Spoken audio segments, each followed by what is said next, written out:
እንድንኖር የሚፈልገው አባታችን ብቻ፣ በህይወት ሊያየን የሚጓጓው አባታችን ብቻ። የአባት ልብ በጣም ነው የሚገርመው በእውነት። ልጁን ቤት ውስጥ የሚያኖረው የአባቱ ልብ ነው። አባትን አንደርስታንድ ማድረግ፣ አብ በምን አይነት መውደድ እንደወደደን እንዴት እንደተቀበለን ሰው አብን አንደርስታንድ ማድረግ አለበት። ድርሻውን የፈለገው ነፃነት የሚመስል ባርነት ውስጥ ለመግባት፣ ነፃነት ከአባት ጋር መኖር። የአባት ልብ አልተቀየረም። ዛሬም እነዚያ የፍቅር እጆቹ ተዘርግተው ኑ አምልኩኝ፣ ኑ ተጠጉኝ፣ ኑ እቅፌ ውስጥ ግቡ። እግዚአብሔር አጠገብ ስንሆን አያችሁ ያ ሙቀት፣ ያ ጠረን፣ ያ ሴኪሪቲ ሁሌ የእግዚአብሔር እጆች እንደተዘረጉ ናቸው። የጠፋውን መፈለግ እግዚአብሔር አያቆም። ማንም ሩቅ ቆሞ የፈለገውን ሊያረግ ይችላል፣ የፈለገው ሊል ይችላል። እግዚአብሔር በክርስቶስ በኩል ነው የሚያይ። ልጄ ነው። የደከማችሁ ሰዎች ካላችሁ በፍጹም ነፃነት ተመለሱ፣ ወደ ጌታ ነው። ማንም የፈለገውን ይላል። የአባት ልብ። ሉቃስ ወንጌል ምዕራፍ 15 ከቁጥር 11 ጀምሮ ደግሞም ኢየሱስ እንዲህ አላቸው፣ አንድ ሰው 2 ልጆች ነበሩት። ከእነርሱም ታናሹ ልጅ አባቱን አባቴ ሆይ ከሀብት ድርሻዬን ስጠኝ አለው። አባትየውም ሀብቱን ለልጆቹ አካፈላቸው። ብዙም ቀን ሳይቆይ ታናሹ ልጅ ድርሻውን ሁሉ ጠቅልሎ ወደ ሩቅ አገር ሄደ። በዚያም በማጋጣነት ንብረቱን አባከነ። እርሱም ያለውን ሁሉ ከጨረሰ በኋላ በዚያ አገር ሁሉ ጽኑ ራብ ሆነ፣ ይቸገርም ጀመር። ስለዚህ ከዚያ አገር ነዋሪዎች አንዱን ተጠጋ። ሰውየውም አሳማ እንዲቀልብለት ወደ እርሻው ላከው። አሳማዎች የሚመገቡትን አሰር እንኳ ለመብላት ይመኝ ነበር። ነገር ግን ይህን እንኳ የሚሰጠው ሰው አልነበረም። ልብ በገዛ ጊዜ ግን እንዲህ አለ፣ ስንቱ የአባቴ ሰራተኛ ምግብ ተርፎታል፣ እኔ ግን እዚህ በራብ ልሞት ተቃርቤያለሁ። ተነስቼ ወደ አባቴ ልሂድና እንዲህ ልበለው፣ አባቴ ሆይ በሰማይና በአንተ ፊት በድያለሁ። ከእንግዲህ ልጅ ተብዬ ልጠራ አይገባኝም። ከተቀጠሩት አገልጋዮች እንደ አንዱ ቁጠረኝ። ስለዚህ ተነስቶ ወደ አባቱ ሄደ። ነገር ግን እርሱ ገና ሩቅ ሳለ አባቱ አይቶት ራራለት። ወደ እርሱም እየሮጠ ሄዶ አቅፎ ሳመው። ልጁም አባቴ ሆይ በሰማይና በአንተ ፊት በድያለሁ፣ ከእንግዲህ ልጅ ተብዬ ልጠራ አይገባኝም አለው። አባቱ ግን አገልጋዮቹን እንዲህ አላቸው፣ ፈጥናችሁ ከሁሉ ምርጥ የሆነውን ልብስ አምጡና አልብሱት፣ ለጣቱ ቀለበት ለእግሩም ጫማ አድርጉለት፣ የሰባውንም ፍሪዳ አምጡና እረዱ፣ እንብላ እንደሰት። ይህ ልጄ ሞቶ ነበር፣ አሁን ግን ሕያው ሆኗል፣ ጠፍቶም ነበር ተገኝቷል። ከዚያም ይደሰቱ ጀመር። የዚህ የሉቃስ ወንጌል ምዕራፍ 15 ላይ ጌታችን ኢየሱስ ክርስቶስ እንግዲህ በዛ ለነበሩ ለፈሪሳውያንና ይከተለው ለነበረው ሕዝብ የሰጠው ትምህርት ነው ወይንም ያስተላለፈው ሐሳብ ነው። ከምዕራፍ 15 ቁጥር 1 አካባቢ ጀምሮ ኢየሱስ ለምን ይህንን ምሳሌ እንደሰጠ ምናልባት እናንተ ጊዜ ሲኖራችሁ ወደኋላ መለስ ብላችሁ ማንበብ ትችላላችሁ። ጌታ ኢየሱስ ክርስቶስ ከኃጢአተኞች ጋር ነው የሚውለው፣ ከቀራጮች ጋር ነው የሚውለው፣ ከአሳ አጥማጅ ጋር ነው የሚውለው። የተለያየ በደል ካለባቸው ሰዎች መካከል ኢየሱስ አይጠፋም እና ለምንድነው ከኃጢአተኞች ጋር የምትውለው? ለምንድነው ከአንዳንድ ምናልባትም ደግሞ እዚሁ መጽሐፍ ላይ የተዘረዘረ አለ ከነሱ ጋር ለምንድነው የምትውለው ሲሉት ጌታ ኢየሱስ ክርስቶስ እንግዲህ የሰው ልጅ የጠፋውን ሊፈልግ ነው የመጣው አላቸውና ደህና የሆኑ ሰዎች እኮ መድኃኒት አይፈልጉም፣ የታመመ ሰው ግን መድኃኒት ያስፈልገዋል። ስለዚህ እኔ መድኃኒት ስለሆንኩኝ የታመሙ ሰዎች አካባቢ አልጠፋም። ኢየሱስ መድኃኒት ሰጪ አይደለም፣ ራሱ መድኃኒት ነው። ኢየሱስ ራሱ ነው መድኃኒት። እሱ ነው የምንወስደው፣ እሱን ወስደን ነው ፈጽሞ ደህና የሆነው። ምንም አይነት መድኃኒት ለአንዱ ስትወስዱ ለሌላው ይጎዳል። ኢየሱስ ሲገባ የማይፈውሰው ነገር የለም። መንፈስንም ነፍስንም ስጋንም አጥንትንም ነው የሚፈውሰው።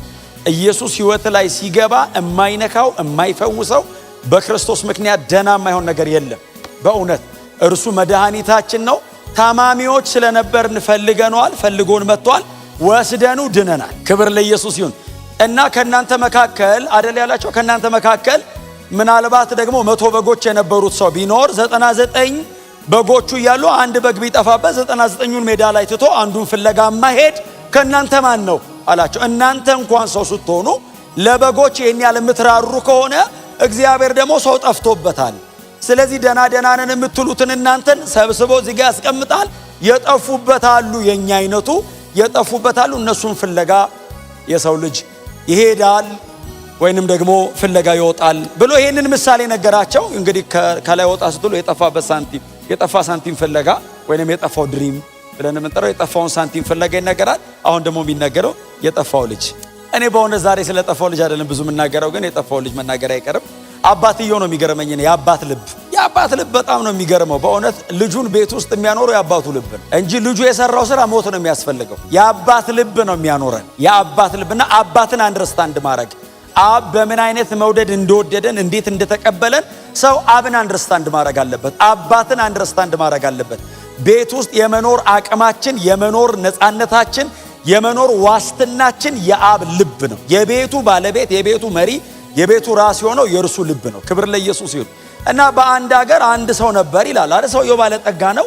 2 ልጆች ነበሩት ይላል። ኦብቪየስሊ 2 ልጅ ካለው አንድ አይነት ልጅ አይኖርም ቤት ውስጥ ሁሌ። 2 ከሆኑ የተለያዩ ናቸው። የመጀመሪያ ልጅና ሁለተኛ ልጅ በጣም ዲፍረንት ናቸው። በጣም ዲፍረንት ናቸው፣ የተለያዩ ናቸው።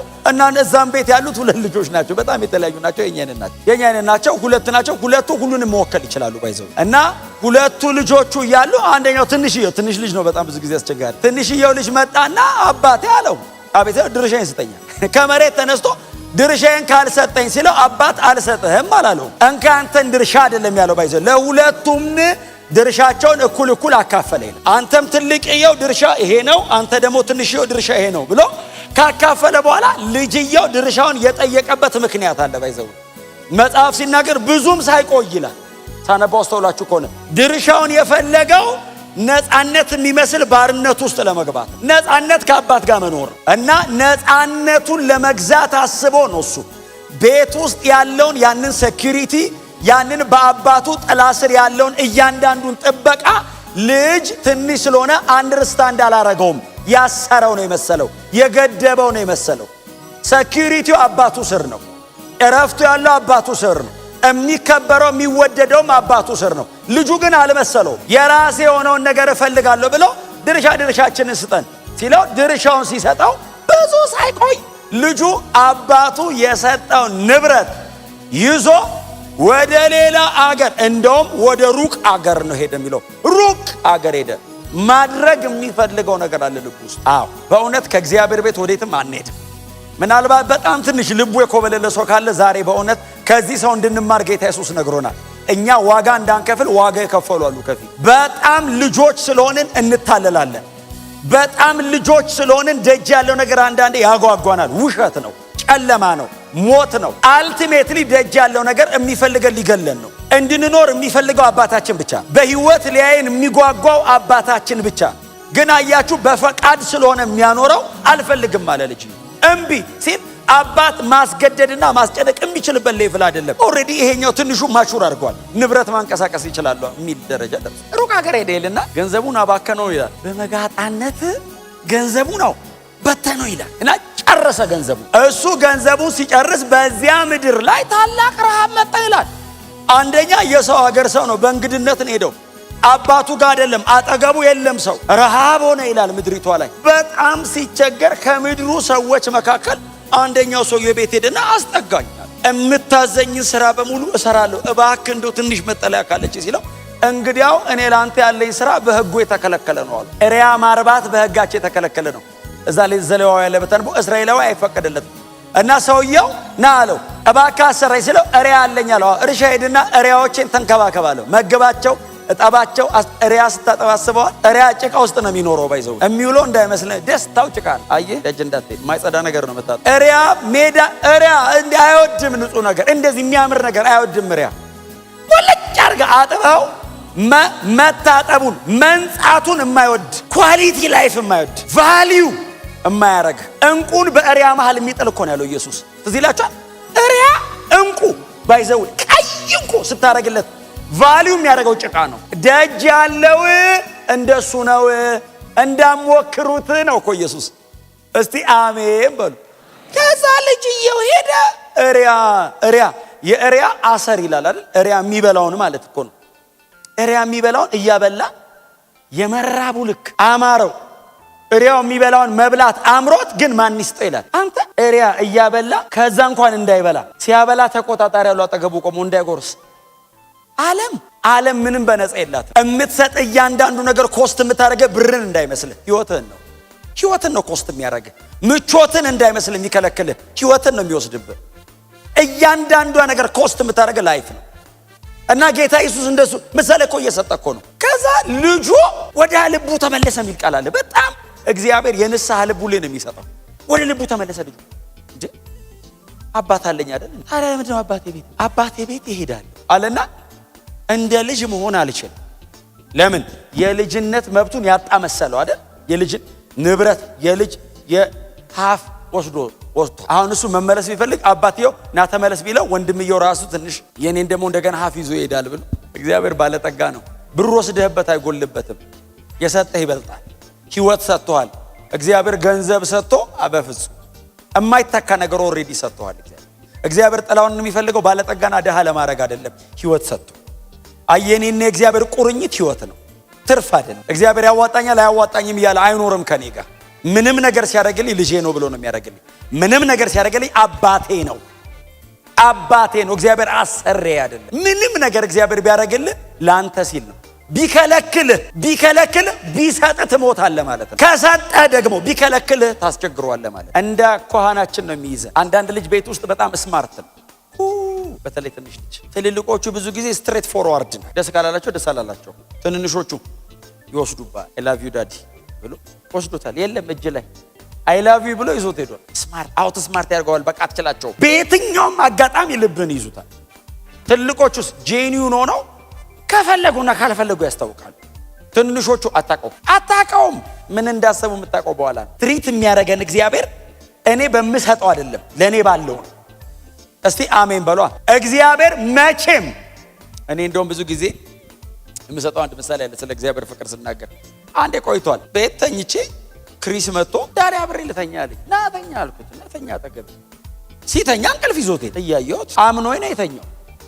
ትረስት እኮ ስለሚያደርገኝ ነው። ሌላ ቦታውን እንቅልፍ ላይ ይዞ ይችላል። እኔ ጋር መጥቶ ተኛ እንቅልፍ ያዘው። ተነስቼ ተንበረከኩ። ሳየው ውስጤ ተነቃነቀ። እንደምወደው ያውቃል። ምን ያህል እንደምወደው ግን አያውቅም። አባት ይወዳል ብትለው በጣም እርግጠኛ ነኝ ይላል። ምን ያደርግልሃል ብትለው ምናልባት በእድሜው መጠን የሚጣፍጥ እንትን ምናምን ይገዛልኛል ይል ይችላል። ነፍሴን ልሰጠው እንደምችል አያውቅም። እና ተነስቼ ተንበረከኩ። እንደምትወደኝ ነው የማውቀው። ምን ያህል እንደምትወደኝ አላውቅም። ምን ያህል አንተ እንደምትወደኝ ይግባኝ።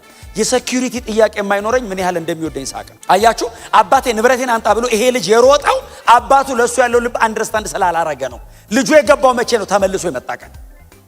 እንደ ባሪያ ብሆን እንደው ሎሌው ልሁን፣ ከሎሌዎቹ መሃል እንዳንዱ ይቁጠረኝ፣ እንደዛ ትቼው እንደወጣሁት ልጅ በፍጹም አይገባኝም ብሎ ብላቴናው ከእሪያ ስራው ተመልሶ ወደ እንትኑ ሲመጣ፣ ወደ አባቱ ቤት ሲመጣ መጽሐፍ እንደዚህ ይላል። አባቱ በሩቅ አየው። አባቱ በሩቅ ሲያየው እየሮጠ ወደ ልጁ ሮጠ። ልጅ አይደለም የሮጠው፣ አባትን የሮጠው። እየሮጠ ሄደ፣ አቀፈው። ሲያቅፈው ልጅ እንደዚህ ያለው አባቴ አለው።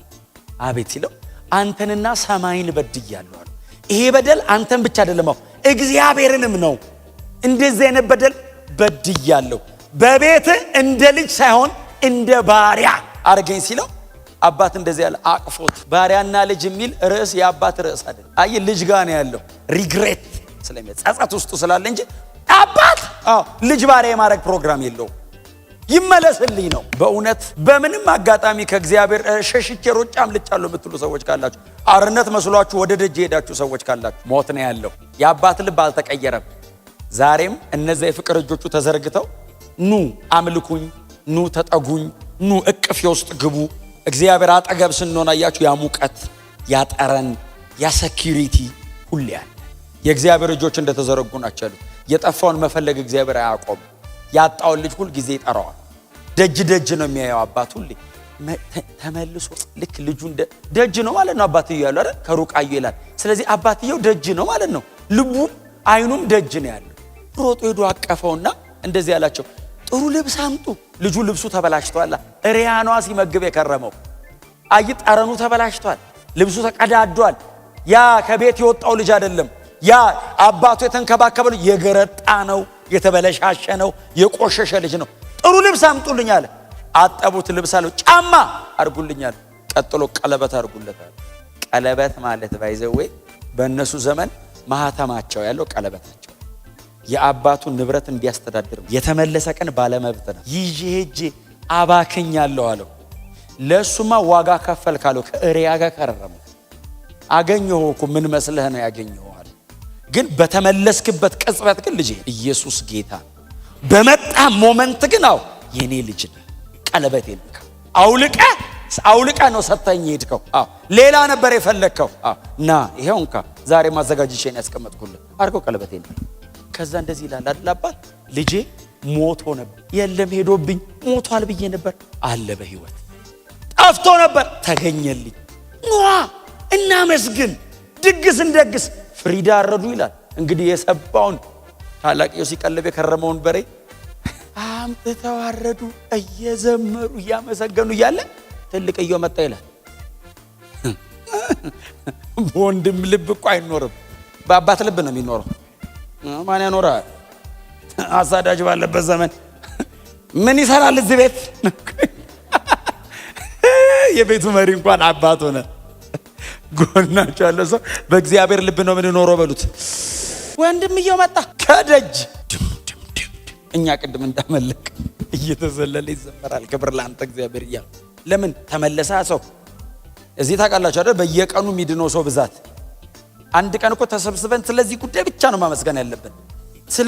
አንድ ሰው ሲድን እኮ በሰማይ ለምን መሰለ ደስታ የሚሆነው? ሰው ዳነ ተብሎ ብቻ እንዳይመስል እኮ የኢየሱስ ደም ቫልዩ አገኘ እኮ ነው። ኢየሱስ የሞተበትን ጉዳይ ሰው ገባው። መላእክት አንደርስታንድ አደረጉ። ሰማይ መልአክ መለከት ምናምን ጨምር ለምን አንድ ሰው ተጨመረ? የኢየሱስ ደም አንድ ሰው ቀደሰ። ኢየሱስ እንደሞተ አንድ ሰው ገባው ተብሎ እኮ ነው። ልጄን ዋጋ የሚሰጥ ሰው አገኘው ብሎ እኮ ነው አብ። ክብር ለኢየሱስ ይሁን። ይህን ሁሉ ሰው እግዚአብሔር በእኛ ላይ የጨመረ ስለበላውና ስለጠጣው ነው እንደሚዘምረው። ባንበላስ ባንጠጣስ በቃ የመጨረሻ ባትበሉ ምንድነው የምትበሉ? ጾም ጸሎት ነው የሚሆነው። ግን እሺ ቆይ ጾም ጸሎቱ አልቲሜት ቢሆን ሞት በትሞት የት ነው የምትሄደው? ሰማይ ጌታ ጋር። ምንም ባይዘዌ ከጌታ የሚያስቀረን ነገር የለም። አለመብላት አያስቀረን፣ መብላትም ብዙ ጊዜ ሲወስዱ ሰው ሳይበላ መንፈሳዊ። ግን ያው የገባችሁ ነገር በምንም አይነት ከፍታና ዝቅታ እንደማይቀየር በጣም ተስፈኛ ነኝ። ክብር ለኢየሱስ ይሁን። ከዛ ደጅ ሲመጣ ሰማ። ምን አንዱ ሎሌ ነው ባይዘ ምንድነው አለ። ታናሽ ወንድም መጣ አለ። የት ነው አለ። ሌላ አለ እንዴ? አንድ ነው ያለው። ያ እኩል ይዞ ሄደው አባካኙ ማን አስገባው? አባት። ምን አድርጎ? ገና ከሩቅ ሲያየው አባቱ ራሱን መቆጣጠር አቅቶት እያለቀሰ ልጄ መጣልኝ ብሎ አገር ምድር እያየው እያለቀሰ ሲመጣ የለበሰው ልብስ አለው እሪያ እያረባን የከረመው አለው። የእሪያ እንትን አለ ላይ አለው። ሽታው ሰው ያስጠጋም። እና እኛ ራሱ በሩቅ ቆመን ስናየው አባት አቀፈው። ለአባት ልጅ ነው። አይ ሎሌ በለው ምናምን በለው ማንም የፈለገው ሊል ይችላል። ለአባት ልጅ ነው። አይ ማንም ሩቅ ቆሞ የፈለገው ሊያረግ ይችላል፣ የፈለገው ሊል ይችላል። እግዚአብሔር በክርስቶስ በኩል ነው የሚያይ። ልጄ ነው የሚለው። የፈለገ ኃጢአተኛ ብትሆን ቀድሼ አቆመዋለሁ ነው የሚለው። ወድቋል ብትል አነሳዋለሁ ነው የሚለው። አቆመዋለሁ፣ ልጄ ነው፣ ከፍዬበታለሁ። ስሙ ለዘላለም ብሩክ ይሁን። ከዛ መጽሐፍ እንደዚህ ይላል፣ ተበሳጨ ይላል። ግባ አልገባም። ልቅ ልጅ ነው ግን በጣም እልከኛ። አልገባም። እንዴት እንዲያረጋል አባቴ አይደል? አባቱን ጠራውና ድርሻ እኩል ይዞ ሄዶ እንደገና እንዴት ትመልሰዋለህ? ወንድም ያንተን አይነካው፣ አይዞ የኔ ይነካል ብለህ ከሆነ አረ ይበቃል አለ። ይበቃ መንግስቱ ሰፊ ነው፣ ምን ያገፋፈናል አና የሚል እኮ መዝሙር አለ። በእውነተኛ ምን እንደሚያጣለን እኮ ነው ግራ የሚገባኝ። ሰማይ እኮ ከምድር ይበልጣል። ሰማይ በጣም ትልቅ ነው። ብንሮጥ ብንሄድ አያልቅም። የእግዚአብሔር መኖሪያ ነው። እዛ ነው የምንገባው። በወንድሞቻችን መዳንና መመለስ አመስጋኝ ነው መሆን ያለብን። በእውነት የደከማችሁ ሰዎች ካላችሁ በፍጹም ነፃነት ተመለሱ። ወደ ጌታ ነው። ማንም የፈለገውን ይበል። የአባት ልብ አብ ተቀባይ ይቅር ባይ ነው፣ መሐሪ ነው። ይሄንን የቆሸሸ ጨርቅ ይቀይረዋል። ይሄንን የተበላሸ ስብዕናና ህይወት ያስተካክለዋል። የጨለመውን ህይወት እንደገና ብርሃን ያበራበታል። እንደገና ያዘምርሃል። እንደገና አመስጋኝ ያረጋል። እንደገና ወደ እቅፉ ይመልሳል። እንደገና ትተህ ወደ ሄድከው ወደዛ ቤት ይመልሳል። እንደገና ህይወት ይቀጥላል። ለዘላለም ከአባታችን ጋር እንኖራለን። በእውነት ነው የምላችሁ። እኔ በጣም ነው የደነገጥኩት። ባይዘው በአውቀዋለሁ፣ ታሪኩን ረጅም ጊዜ አንብቤዋለሁ። ግን ወንድሙ ተበሳጨ አልገባም አለ የሚለውን ቀን ሳነበው በጣም ብዙ ነገር እንዳስባል። ዋው! ጌታ ኢየሱስ ክርስቶስ 1000 ዓመታት አይቶ ነው አያችሁ ያስቀመጠው ይሄንን ምሳሌ። 1000 ዓመታት አይቶ በሚመለስ ሰው መቼም አብ ደስተኛ ነው። ይመለስ ብቻ። ላለመመለሱ የሚከፍለው ዋጋ ይሄው ይውጣ። የአሳማ ምግብ መብላት ፈልጎ አልቻለም የሚል ቃል አለ። ሁሉ ነገሩ ነው ዝብርቅርቆ የወጣው። ይዞ የሄደውን በሙሉ ነው ሉዝ ያደረገው። ሲመለስ በብዙ ጉዳትና ጸጸት እኮ ነው የተመለሰው።